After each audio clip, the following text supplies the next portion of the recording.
Giré la manija de la gaveta 7, el metal rechinando en el silencio. La deslicé hacia afuera. Estaba vacía. El aire se congeló en mis pulmones. Un error. Tenía que ser un error mío. Mi corazón, un martillo desbocado contra mis costillas. Cerré los ojos, conté hasta 10. La voz de mi supervisor en mi cabeza llamándome inútil. Volví a abrirlos. Tiré de la manija con una fuerza renovada, esperando confirmar mi fracaso. Pero el cuerpo de la desconocida yacía ahí, envuelto en su sábana, exactamente como decía la bitácora.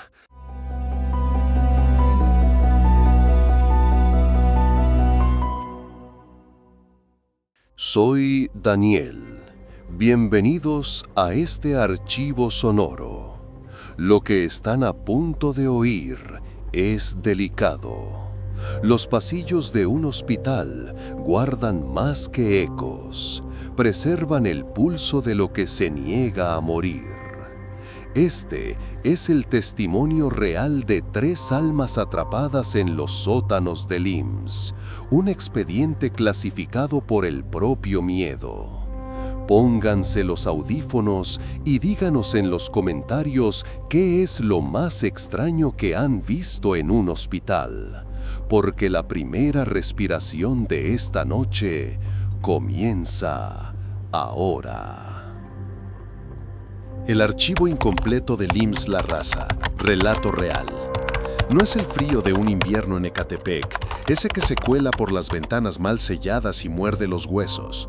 Es un frío distinto, un frío industrial, manufacturado, que huele a ozono y a desinfectante fenólico. Es el frío de la muerte administrada, un frío de acero inoxidable y burocracia.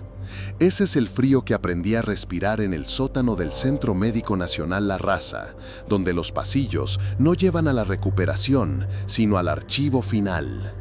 Mi nombre es Adrián. Tenía 24 años cuando acepté el puesto de camillero nocturno en la morgue.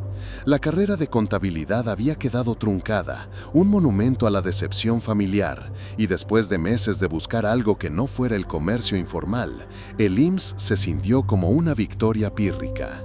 Un trabajo estable, aunque el propósito fuera inventariar la quietud. Mi consuelo era el protopolo. Me aferraba a él como un náufrago a una tabla. Cada paso, cada formato, cada sello era un ladrillo en el muro que construía contra el caos. La bitácora de ingresos era mi Biblia, un evangelio de tinta y papel membretado. Si la bitácora decía que un cuerpo, un pendiente, estaba en la gaveta 4, entonces el universo entero se reconfiguraba para que esa afirmación fuera una verdad absoluta. Era mi única defensa contra la noche, contra las llamadas de mi madre preguntando si ya había encontrado un trabajo de verdad, contra el recuerdo del desdén en los ojos del médico residente que me entregaba un cuerpo cubierto por una sábana manchada, mascullando algo sobre los nuevos que no sabían hacer nada bien.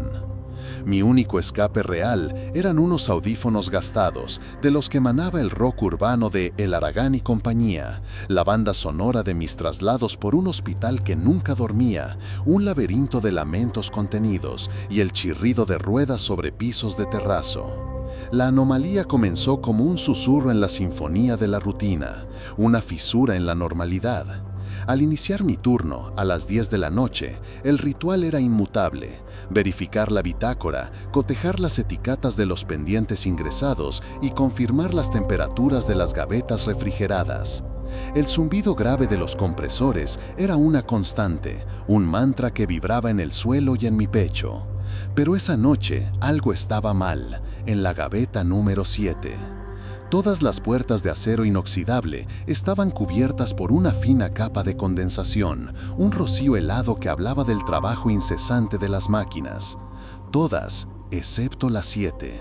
Su superficie estaba seca, impoluta, y al tocarla no sentí el frío mordiente del acero, sino una tibieza extraña, casi orgánica. Dentro, según la bitácora, yacía una desconocida, femenino, aprox 30 años, ingresada esa misma tarde. un registro más en la contabilidad del olvido.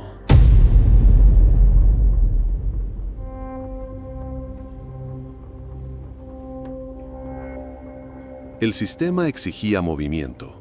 Un nuevo ingreso, un anciano de aspecto distinguido, con un traje impecable que la muerte no había logrado arrugar, necesitaba la gaveta 7 por su proximidad a la sala de preparación.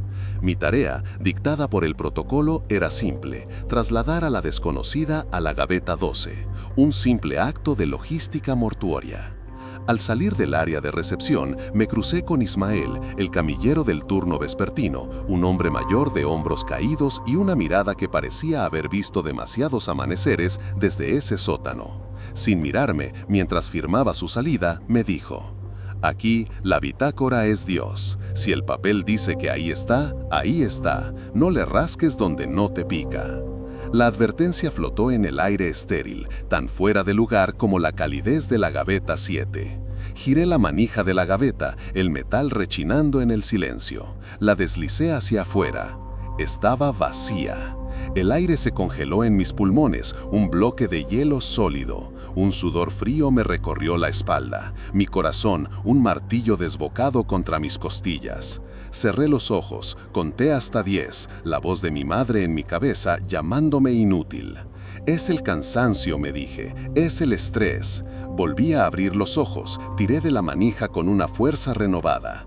El cuerpo de la desconocida yacía ahí, envuelto en su sábana blanca, exactamente como debía estar. Un truco de la luz, una alucinación por fatiga. Mi miedo a la incompetencia era tan grande que prefería aceptar un fallo en mi percepción que un fallo en el sistema. Empujé la camilla con el cuerpo del anciano y realicé el traslado. Todo en orden. La bitácora, después de todo, era Dios. La verdadera prueba llegó 2 horas después con el Ministerio Público. 2 agentes con semblante aburrido y el mismo saco gris reglamentario. Venían a tomar las huellas dactilares de la desconocida de la gaveta 7. Mi supervisor, un hombre corpulento llamado Ramiro, me observaba desde la puerta de su oficina. Sentí su juicio como un peso físico. Con una confianza que no sentía, abrí la gaveta. 7. Vacía. El silencio que siguió fue más ruidoso que cualquier grito. El agente más joven me miró, luego a Ramiro. ¿Es una broma? Ramiro entró a la sala, su rostro una máscara de furia contenida. Verificó la bitácora, luego la gaveta. Su mirada sobre mí no era de enojo, era de profundo desprecio. Mi peor miedo se estaba materializando en tiempo real. Era un incompetente, un fracaso. Las siguientes horas fueron un descenso a una locura procesal. La persecución no fue de una figura en el pasillo, sino de la realidad misma deshaciéndose a mi alrededor. El cuerpo de la desconocida reapareció, pero en la gaveta 9, la del anciano. La etiqueta de cartón en su pie ahora tenía el nombre del viejo. La entrada en la bitácora, la que yo mismo había escrito, se desvanecía, la tinta volviéndose pálida y fantasmal, para luego reaparecer, nítida y oscura. Me encerré en la pequeña oficina, con el rock de los 90 a todo volumen en mis audífonos, pero no podía ahogar el sonido del goteo de una llave en el cuarto de lavado, un goteo que, en los silencios entre canciones, parecía formar mi nombre. Adrián, Adrián, Adrián. Las gavetas cerradas parecían observarme. No había ojos, pero sentía su atención, la presión de su quietud.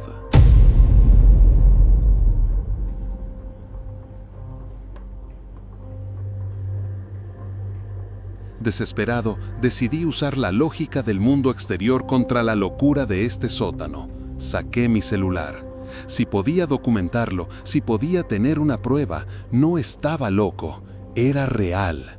Abrí la gaveta 4, donde el cuerpo había migrado ahora. La luz del teléfono iluminó el rostro pálido. La etiqueta en el dedo gordo del pie era visible. Tomé la foto. Un flash, un clic. Miré la pantalla, el corazón martillando en mis oídos. El cuerpo estaba ahí, innegable. Pero al ampliar la imagen, al enfocar la etiqueta, un nudo de hielo se formó en mi estómago. Las líneas de tinta, el nombre, la fecha, todo había desaparecido. La etiqueta estaba en blanco. La tecnología, mi ancla a la razón, había sido corrompida. El sistema se estaba reescribiendo a sí mismo. Mi mente buscaba patrones, una lógica, cualquier cosa. Si el problema era un registro, la solución debía estar en los registros. En un cuarto de almacenamiento polvoriento encontré un armario metálico oxidado. Dentro, apiladas, había bitácoras viejas, sus lomos comidos por la humedad. Encontré una, de 1985. Las páginas eran amarillas y frágiles. Pasé las hojas buscando nada y todo a la vez. Y entonces la vi. Una entrada escrita con una caligrafía temblorosa casi ilegible. Ingreso, 19 de septiembre, desconocida, femenino, causa, aplastamiento. La fecha me golpeó como un objeto físico, el día del terremoto. Seguí leyendo. Traslado a morgue temporal, cuerpo extraviado durante derrumbe secundario, no localizado, expediente abierto. No era un fantasma, no era el espíritu de una mujer buscando venganza. Era un error de contabilidad en el libro mayor de la realidad. Un expediente que el universo nunca pudo cerrar. Un registro pendiente. La puerta de la oficina se abrió. Era Ramiro. Su rostro era una mezcla de lástima y asco. Adrián, dijo, y su voz era extrañamente suave. Los del Ministerio Público levantaron un reporte. Dicen que estabas alterado, que no cooperaste. No sé qué te metiste y no me importa. Estás suspendido. Seguridad te escoltará fuera al amanecer. Cerró la puerta. La hora más oscura. El veredicto final. Fracasé. Mi padre tenía razón. Mi madre tenía razón. Era un inútil, incapaz de manejar siquiera la tarea más simple. Me senté en el suelo frío, el olor a cloro quemándome la nariz, la derrota un sabor amargo en la boca. La bitácora de 1985 yacía abierta a mi lado. Expediente abierto.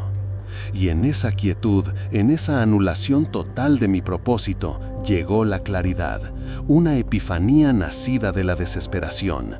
Ismael tenía razón, la bitácora era Dios, y yo había estado intentando luchar contra ella, intentando imponer mi lógica sobre la suya. Un error fundamental. No se puede luchar contra el sistema, solo se le puede dar lo que pide. La realidad no necesitaba que yo la entendiera, necesitaba que yo cerrara el expediente. La puerta de la oficina se abrió. Era Ramiro. Su rostro era una mezcla de lástima y asco. Adrián, dijo, y su voz era extrañamente suave. Los del Ministerio Público levantaron un reporte. Dicen que estabas alterado, que no cooperaste. No sé qué te metiste y no me importa. Estás suspendido. Seguridad te escoltará fuera al amanecer. Cerró la puerta. La hora más oscura. El veredicto final. Fracasé. Mi padre tenía razón, mi madre tenía razón. Era un inútil, incapaz de manejar siquiera la tarea más simple. Me senté en el suelo frío, el olor a cloro quemándome la nariz, la derrota un sabor amargo en la boca. La bitácora de 1985 yacía abierta a mi lado, expediente abierto. Y en esa quietud, en esa anulación total de mi propósito, llegó la claridad, una epifanía nacida de la desesperación. Ismael tenía razón, la bitácora era Dios, y yo había estado intentando luchar contra ella, intentando imponer mi lógica sobre la suya. Un error fundamental. No se puede luchar contra el sistema, solo se le da lo que pide. La realidad no necesitaba que yo la entendiera, necesitaba que yo cerrara el expediente.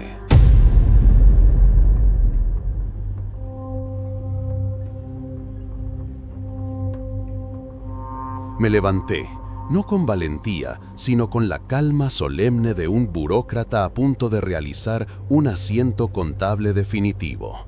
Ya no sentía miedo, solo una extraña sensación de propósito. Fui al escritorio. Tomé una hoja de egreso en blanco. Tomé una etiqueta de cartón nueva. Con mi caligrafía más pulcra, la que usaba en las clases de contabilidad, comencé el ritual. Llené la etiqueta. Desconocida. Ingreso, 19 de septiembre, 1985. Egreso, 30 de julio, 2025. Causa, entrega a fosa común. Luego en la hoja de egreso dupliqué la información, firmando en el espacio del responsable, mi propia firma. Caminé hacia la gaveta donde sabía que estaría el cuerpo. La abrí. Ella estaba ahí, esperándome. Con un cuidado que nunca antes había tenido, desaté la etiqueta en blanco de su pie y amarré la nueva. Hablé en voz alta, el sonido de mi propia voz extrañamente formal en el silencio. Se cierra expediente 1995, se registra egreso, sin pendientes. Cerré la gaveta. El clic de la cerradura resonó en un silencio que, por primera vez, se sintió absoluto. El zumbido de los compresores, el goteo del agua, todo había cesado.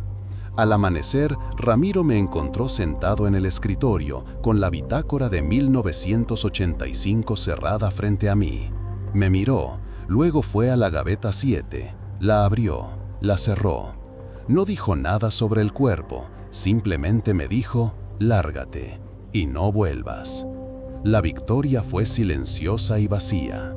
Subí las escaleras, saliendo del frío artificial del sótano hacia el calor húmedo de la mañana en la Ciudad de México. El sol me cegó por un instante. La vida normal, el tráfico en el eje 1 poniente, el olor a pan de un puesto cercano, había sobrevivido. Me detuve frente a la fachada de cristal del hospital para recuperar el aliento. Vi mi reflejo en el vidrio oscuro. Un joven demacrado, con ojeras profundas, pero era yo. Estaba libre. Pero entonces algo en la imagen me heló la sangre. En el reflejo, atada a mi propia muñeca, había una etiqueta de cartón de la morgue. Parpadeé, un espasmo de pánico. Miré mi muñeca real, nada, piel desnuda. Volví la vista al reflejo.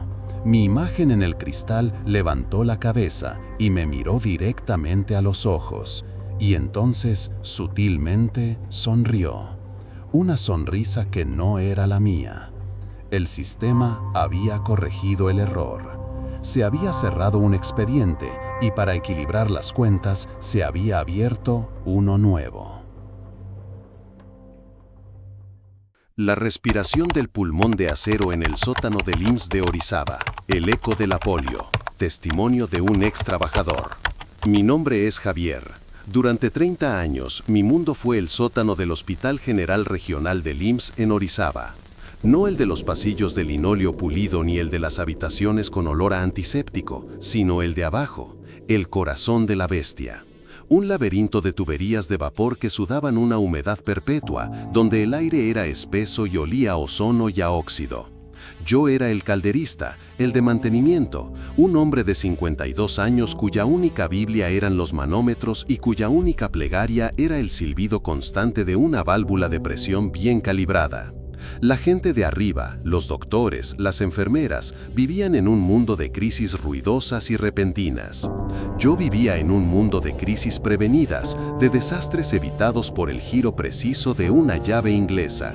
Mi meticulosidad era una penitencia, una forma de expiación silenciosa por el único fracaso que importaba. En mi casillero, junto a un juego de dados de matraca y un trapo grasiento, había una fotografía. Vieja, doblada en las esquinas. Mi hermana Inés. Tenía 7 años en la foto, le faltaba un diente y sostenía un papalote. Murió a los 9, en una noche húmeda como las que solo Orizaba sabe parir, ahogándose en una crisis de asma. Yo, con 17 años, no supe cómo operar el tanque de oxígeno, me congelé. El silbido del aire que nunca llegó a sus pulmones se convirtió en el sonido que he pasado mi vida intentando silenciar con el estruendo controlado de las máquinas. Cada generador que arrancaba, cada tubería que purgaba, era un intento de equilibrar esa vieja deuda. Por eso los ingenieros más jóvenes se burlaban de mi obsesión. Ya jubila esa caldera, Javier, me decían. Como a ti, ya se le pasó el tiempo. Yo solo asentía. No entendían que esas máquinas viejas y yo compartían un pacto. Mientras yo las mantuviera vivas, ellas mantenían vivo un propósito en mí. La normalidad se rompió una noche de octubre, con la primera insinuación del norte agitando los árboles fuera del hospital. Estaba en mi ronda, revisando la presión de la caldera principal, su zumbido grave una vibración familiar en la suela de mis botas. Fue entonces cuando lo oí, un sonido débil, casi imperceptible bajo el estruendo de mi dominio. Un sonido rítmico, metálico y hueco. Fuf, clank, fuf, clank. Venía de la bodega de equipo obsoleto, la que estaba al final de los túneles de servicio. Un lugar que era el cementerio oficial de los fracasos de la medicina, un archivo de metal y plástico al que nadie entraba en años. Unos días después, una fluctuación de energía en el ala este obligó mi mano. El panel de fusibles de respaldo para esa sección estaba, irónicamente, en la bodega. Tuve que pedirle la llave al jefe de almacén, un hombre llamado Germán que parecía hecho del mismo polvo que cubría las cajas. «Nomás no se te ocurra mover esa chatarra que está hasta el fondo», me dijo, pasándome la llave sin mirarme. «Dicen que los muertos de la polio siguen usando esas cosas».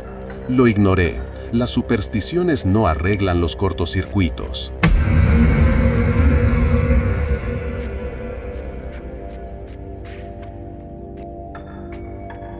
La bodega olía a tiempo estancado. El aire era frío y quieto. El panel de fusibles estaba exactamente donde me había dicho Germán, detrás de un objeto enorme cubierto por una lona gris, gruesa de polvo. El sonido estaba ahí, más claro ahora. Clank, clank.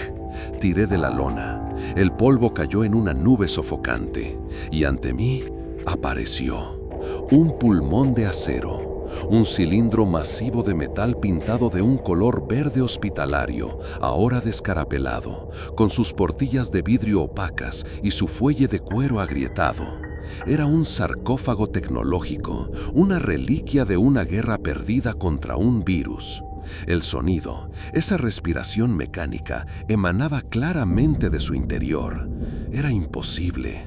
No había cables conectados ni tuberías de aire. Era una máquina muerta. Con la mano temblorosa, toqué el metal. Estaba helado, un frío que parecía chupar el calor de mis dedos. En el instante en que mi piel hizo contacto, el sonido cesó. Silencio absoluto. El corazón me latía en los oídos. Lo achaqué a una corriente de aire, a una pieza suelta, a cualquier explicación que cupiera en mi mundo de física y mecánica. Cambié el fusible y me fui de allí. Pero el silencio que dejó la máquina era más ruidoso que su respiración. Se volvió real una semana después. Estaba calibrando una bomba de agua cuando sonó la alarma de emergencia del piso de arriba. Terapia intensiva. Me comuniqué por la radio. «Fallan los ventiladores del ala este», dijo la voz de una enfermera, tensa por el pánico. Y en ese mismo instante, desde el fondo del sótano, el sonido regresó. No era el ritmo suave de antes, era una respiración agitada, rápida, desesperada. Clank, clank, un jadeo agónico y metálico. Corrí a la bodega. La máquina respiraba con una furia que hacía vibrar el suelo. Era como si, de alguna manera incomprensible, estuviera robándose el aire, la función de las máquinas nuevas de arriba. La persecución no fue con pasos, sino con ritmos. La respiración del pulmón de acero se convirtió en el barómetro oculto del hospital. Una noche, su ritmo se volvió lento, irregular, con largas pausas entre cada ciclo. A la mañana siguiente, me enteré de que un paciente había muerto de un infarto en cardiología durante mi turno. Otra vez, un jadeo rápido y frenético coincidió con un parto de emergencia que casi se complica. La máquina sentía el pulso del edificio y yo era el único testigo. Cada vez que me acercaba, el aire a su alrededor se volvía denso, pesado. Sentía una presión aplastante en el pecho, como si la gravedad se duplicara en ese rincón del sótano.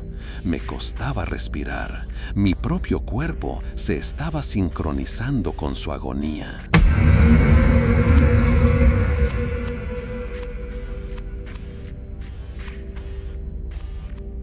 No podía soportarlo más. Mi mente de mecánico se rebeló. Tenía que haber una explicación. Una bolsa de aire atrapada, un diferencial de presión.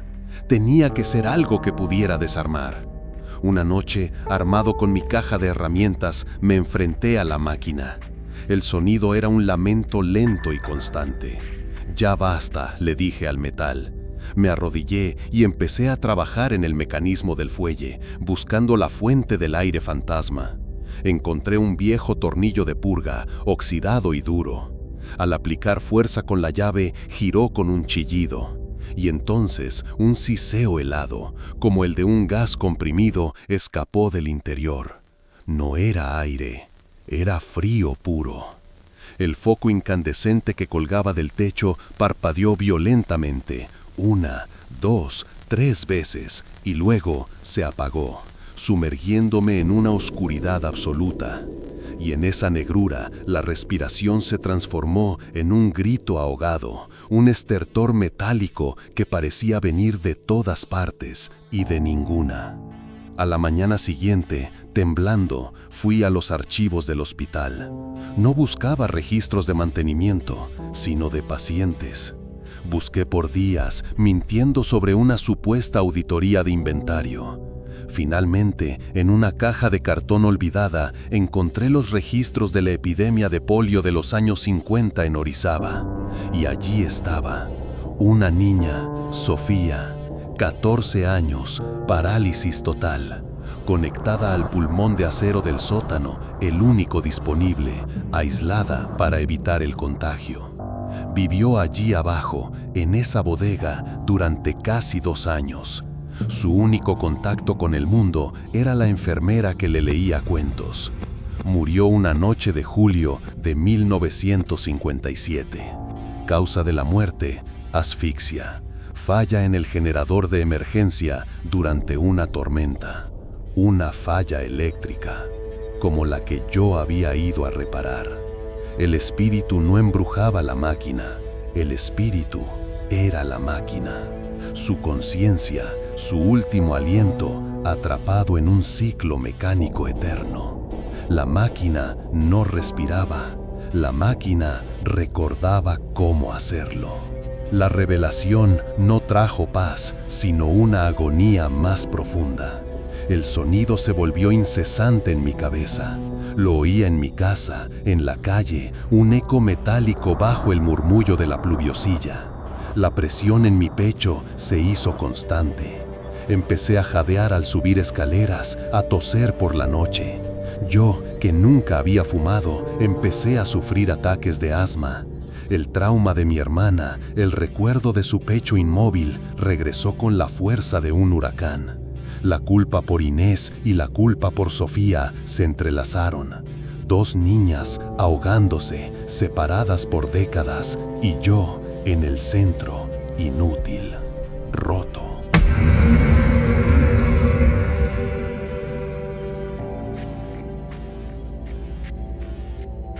Fue en medio de un ataque de tos, con las manos apoyadas en las rodillas, luchando por aire, que lo entendí. La máquina no era una amenaza, era una víctima. Sofía no estaba atacando al hospital, estaba pidiendo ayuda de la única manera que sabía, repitiendo el ciclo de su muerte una y otra vez. Y yo la había ignorado, había intentado silenciarla, desarmarla, igual que me había congelado con Inés. No podía abandonarla, no otra vez. Mi penitencia cambió de forma. Ya no se trataba de mantener las máquinas funcionando, se trataba de apagar una, de darle paz. Esa noche bajé a la bodega por última vez. No llevaba mi caja de herramientas para reparar, sino para liberar. La respiración de la máquina era débil, un susurro agotado. «Ya estoy aquí, Sofía», dije, mi voz un eco en la quietud. Voy a sacarte. Comencé a trabajar en el sello principal del cilindro, un trabajo pesado para el que se necesitaban 2 hombres. El metal gemía en protesta. A cada vuelta de la llave, la respiración de la máquina se volvía más fuerte, más agónica, convirtiéndose en un grito ahogado. La presión en la habitación se volvió insoportable. El aire era como agua, denso y pesado, y yo jadeaba, el sudor picándome en los ojos, mis propios pulmones ardiendo. Era una lucha, yo contra la prisión de acero. Con un último esfuerzo, apalancando mi peso contra la barra de hierro, el sello cedió con un estruendo metálico. El sonido cesó. De golpe, la presión en el aire se desvaneció. El silencio que llenó la bodega no era vacío, era pacífico. Abrí el pesado cilindro. Dentro no había nada más que una capa de polvo rojizo y el olor a metal viejo. Silencio. Por fin silencio. Días después, el ingeniero joven, el que se burlaba de mí, fue enviado al sótano. Yo no había entregado mi reporte de turno, no había salido del hospital. Me buscaron por todas partes. Finalmente, llegó a la bodega de equipo obsoleto. Vio el pulmón de acero, cerrado de nuevo, la lona a sus pies como una mortaja. El silencio era total. Intrigado se acercó, pegó la oreja al metal frío del cilindro, esperando no oír nada. Pero en la quietud del sótano, escuchó un nuevo sonido. Débil, pero inconfundible. No era la respiración, era algo más profundo, más orgánico. El suave y rítmico latido de un corazón humano. Y luego, acompañándolo, el ciclo familiar. Fug, clank. La máquina había encontrado un nuevo propósito. Ya no repetía una muerte, ahora sostenía una vida, o lo que quedaba de ella. Yo no había liberado a Sofía, me había unido a ella. Me había convertido en el corazón fantasma que mantendría su respiración mecánica funcionando, para siempre, sin fallas. El contagio en el archivo muerto del IMSS. Testimonio anónimo. Hay una teología no escrita en la burocracia, un evangelio de sellos de goma y papel carbón. Durante 22 años, yo fui su más devota sacerdotisa. Mi parroquia era el sótano del Hospital General de Zona número 27, en Tlatelolco. Mi congregación, 30,000 expedientes clínicos durmiendo en anaqueles de metal. Mi nombre es Elena y a mis 48 años era la jefa de archivo clínico, un título rimbombante para la guardiana de un cementerio de papel. El control era mi único vicio, un placer solitario en un dominio de silencio y polvo.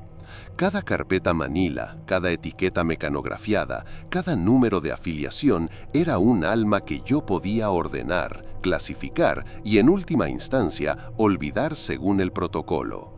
Mi resentimiento era un motor frío y eficiente, un resentimiento contra el sistema que me había estancado aquí, contra los directivos que veían la digitalización como un gasto innecesario y a mí como parte del mobiliario. Doña Elena y su cueva de papel, les oí decir una vez, y en mi orgullo herido me volví negligente.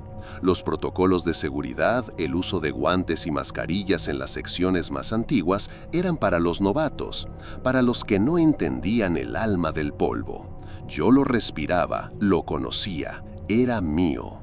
La normalidad en mi reino tenía un olor específico, una mezcla del aroma seco y avainillado de la lignina en descomposición con el trasfondo mineral del concreto húmedo y el ozono de una fotocopiadora agonizante.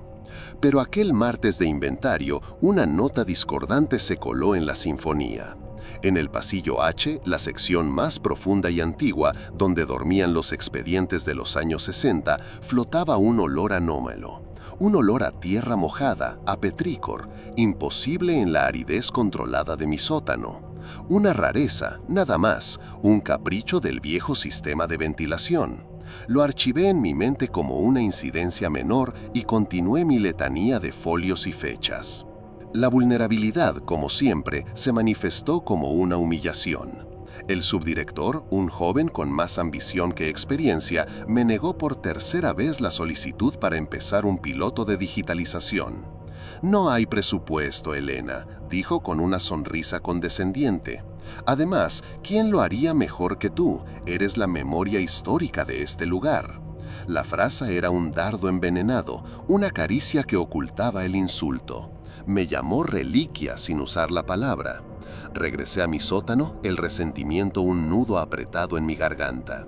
Ese día, al manipular unos traslados de la sección F, decidí no usar los guantes. Un pequeño acto de rebelión, un recordatorio de que estas eran mis manos y este era mi dominio.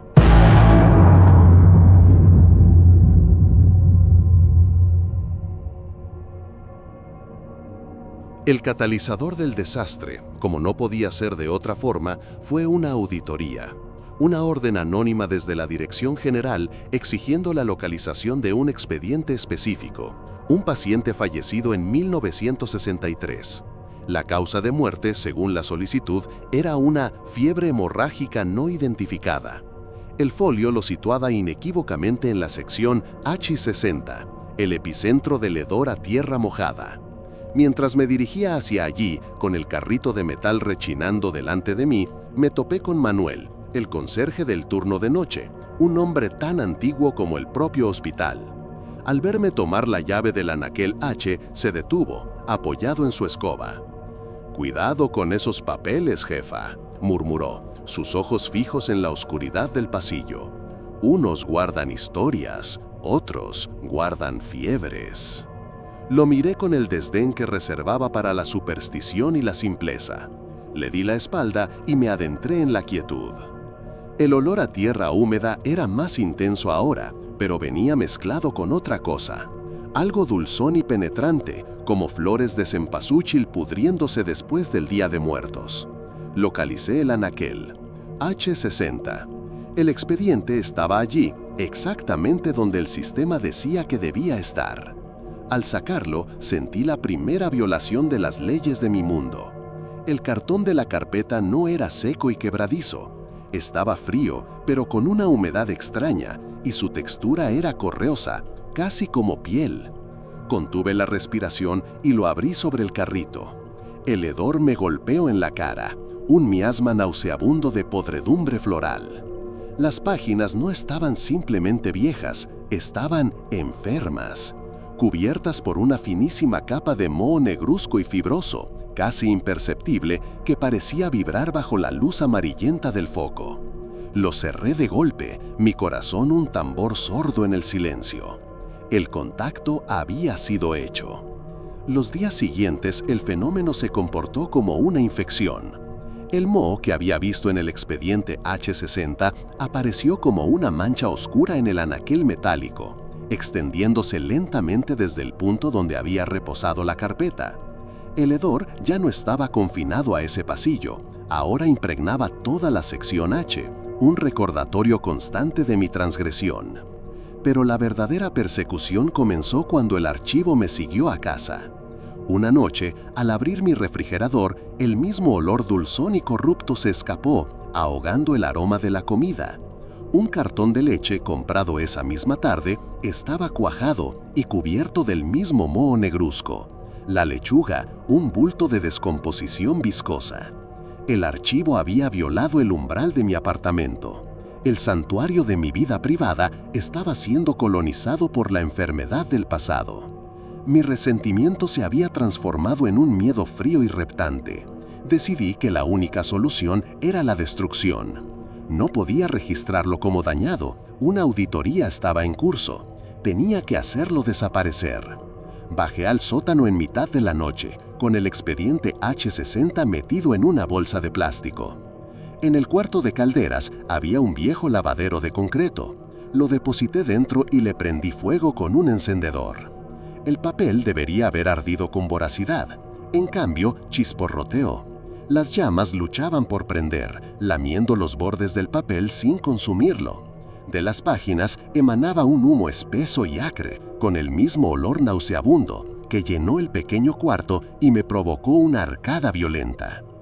Vi, con un horror que me paralizó, cómo el fino moho en la superficie del papel parecía retraerse de las llamas, pulsando como algo vivo. Apagué el fuego, tosiendo, derrotada.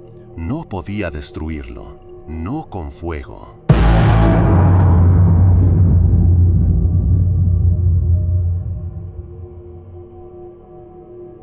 La burocracia me había fallado, así que busqué respuestas en otro tipo de archivo, la biblioteca de la Facultad de Medicina. Pasé un fin de semana entero rodeada de textos antiguos de antropología médica, buscando referencias a fiebres hemorrágicas en el México de los 60. No encontré nada. A punto de rendirme, en un pie de página de un estudio sobre etnobotánica ritual, leí una frase que me heló la sangre. Mencionaba de pasada la plaga de la mate, una enfermedad ceremonial prehispánica que, según las crónicas de los frailes, se transmitía a través del contacto con papel ceremonial fabricado con la savia de ciertos árboles. Los síntomas descritos eran una fiebre alta y lesiones cutáneas necróticas. La crónica se refería al dios de la podredumbre, una deidad olvidada del inframundo. Mi mente conectó los puntos con una claridad aterradora. El expediente no tenía una enfermedad, el expediente era la enfermedad. Un vector, una maldición archivada, esperando un par de manos sin guantes para ser liberada. La hora más oscura llegó un lunes por la mañana, mientras me lavaba las manos en el baño de mi oficina. Vi una mancha en mi antebrazo. No era suciedad, era una erupción de pequeñas pústulas oscuras, y al tocarlas, la piel se sentía extrañamente fibrosa, con la misma textura del moho en los expedientes. El horror me invadió con una certeza absoluta. Estaba contagiada. El archivo me estaba reclamando, reescribiendo mi biología con su propia y antigua enfermedad. Mi cuerpo se estaba convirtiendo en un expediente. Todo estaba perdido. Me encerré en mi oficina, el pánico una garra fría en mi pecho. Iba a morir aquí, a pudrirme lentamente, un caso más para el archivo. Fue entonces, en el fondo de esa desesperación, que la voz del conserje volvió a mí. Unos guardan historias, otros guardan fiebres. Y debajo de esa, la voz del subdirector. Eres la memoria histórica de este lugar. Mi resentimiento, mi ambición frustrada, mi miedo, todo se fusionó en un instante de claridad perversa. No podía destruirlo, pero no necesitaba hacerlo. Yo era una burócrata, y la burocracia no destruye los problemas, los transfiere.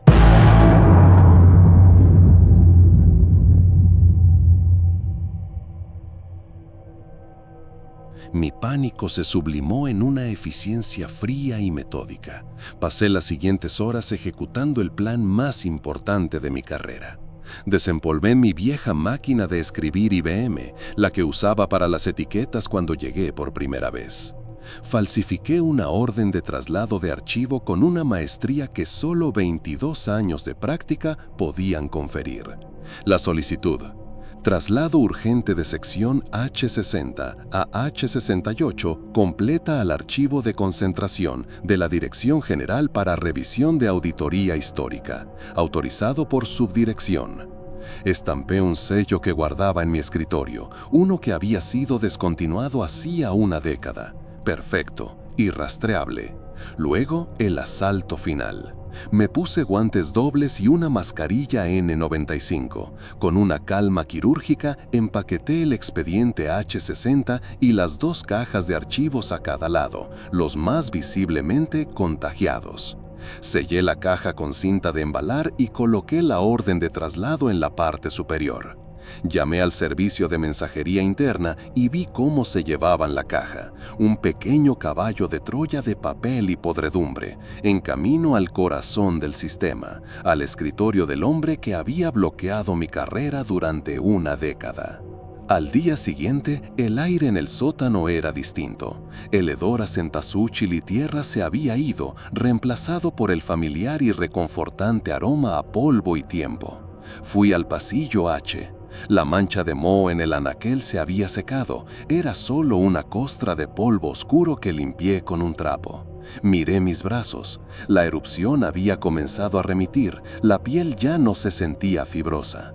Había purgado mi archivo, había ganado. Meses después recibí la llamada. El subdirector había sido reasignado. Su puesto estaba vacante, me lo ofrecieron a mí.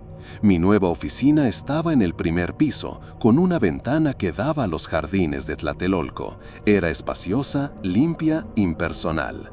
El día que me mudé, mientras desempacaba mis pocas pertenencias, encontré un periódico sobre el escritorio.